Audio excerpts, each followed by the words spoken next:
it's Karen. It's Veterans Day, and it's always a very special day for me, as I want to thank all of our lovely veterans, the men and ladies that served our country so proudly, to sacrifice the ultimate to have freedoms for us. And it's really, really important to me.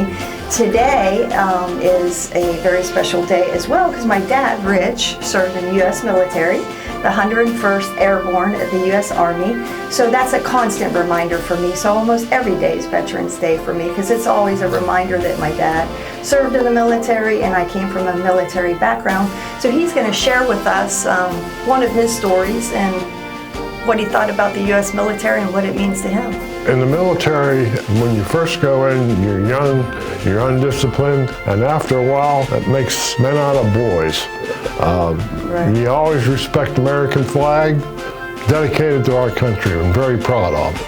After you served in the military, we moved to Fredericksburg, Virginia. That's where we grew up, one of the states, as we moved around. And my dad became a Civil War historian, very much into the Civil War and collecting artifacts and digging on the different battlefield grounds. You could dig back in the 70s and find a lot of artifacts. So he's really become a really great historian and studied all these wars, and that kind of kept him in the military realm, if you will. And tell us some artifacts that were special to you that you dug. Well, I found military-related items from the Civil War. You have a certain feeling when you go out in the woods and you're out there and you're out there just where this happened, and it's like you're going back. It's like deja vu.